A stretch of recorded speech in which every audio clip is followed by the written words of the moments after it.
Hello, I'm Pranjali. I'm a physiotherapist. I work in Instep physical therapy.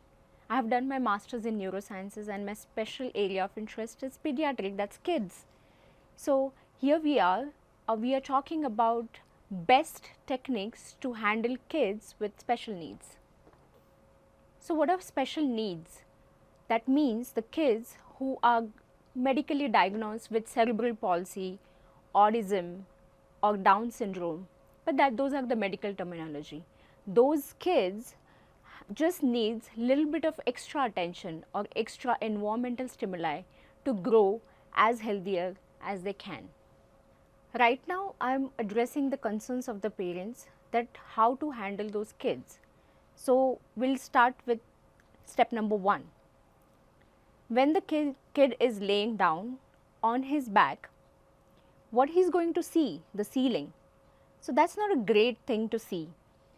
Why don't we put baby on something slanted surface? Like you can place 2 pillows and you can make the baby lay down like this and well supported. You can stack up pillows from all around and baby is laying in this position. So what he's going to see is he gets lots of environmental stimuli like vision, he can look around, he can see different colors of lights, he can see different faces. So all those things are going to be great in this position. Now here, and you're stacking up the pillow, so we are taking care of safety as well. For the lifting up baby, never do this. When you do this, if your baby is having a floppy head, it's going to get more extended and it's more strain on the neck. So try to hold baby, placing your hand below the head and lift it. When you lift the baby, if one side of the baby is less mobile than the other, the less mobile side has to be away from you and more mobile side is towards you. Why?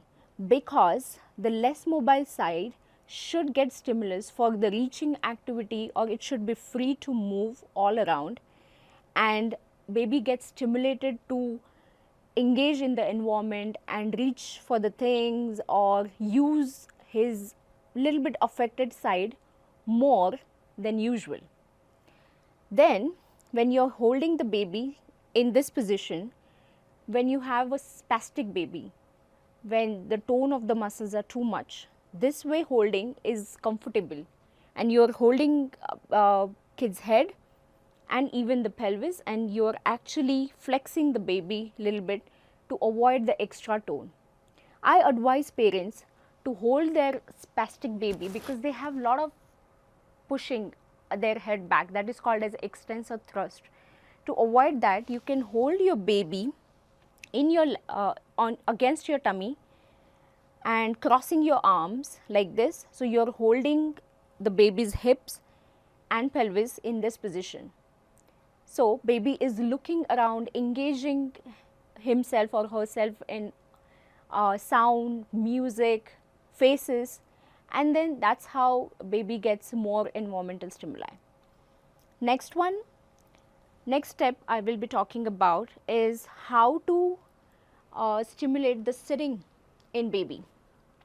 Some kids sit late in their life.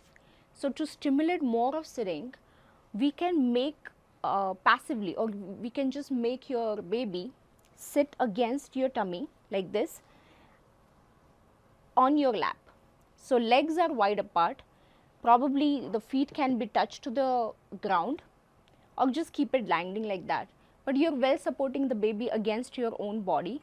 So the baby's weak muscles are not actually exerted much and you're comforting the baby.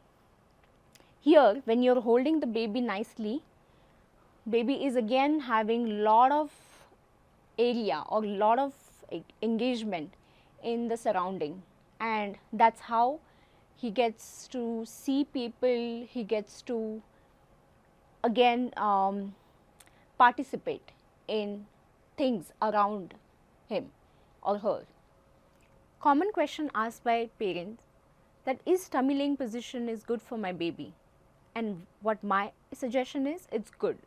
because when you make your baby tummy lane and when you give stimulus like tickling, or you ask baby to look up or give a playful rattle, then baby is getting stimulated to hold his head up and then look around.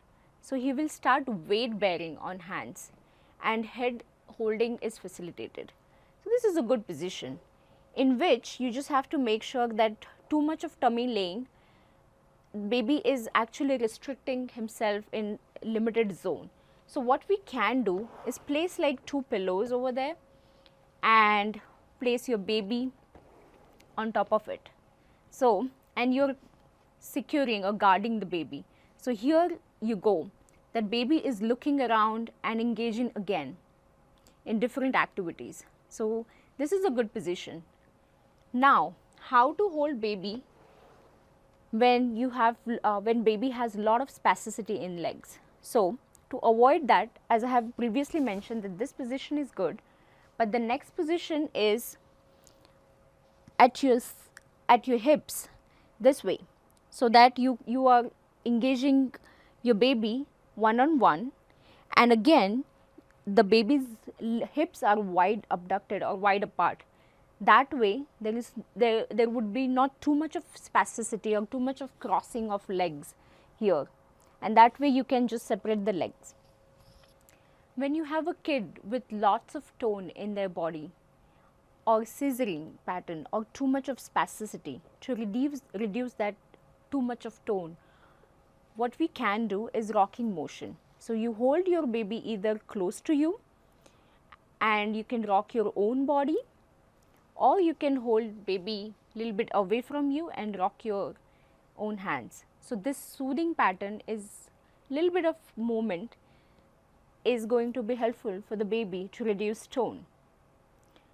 And even when you're holding your baby like this and doing this kind of movement, again this swinging kind of motion is reducing the tone, and he or she is going to try and look around and engage in playful activities.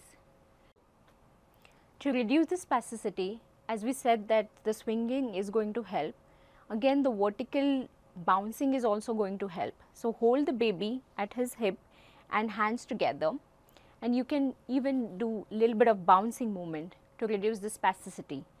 And here the baby is engaging in the environment surrounding. So I have demonstrated this video to show how to handle the kids with the special needs. How did you like this video? I would love to hear from you parents. Please subscribe, comment and share this video, and for more information you can call Instep Physical Therapy. I will see you there and assist you more. Thank you.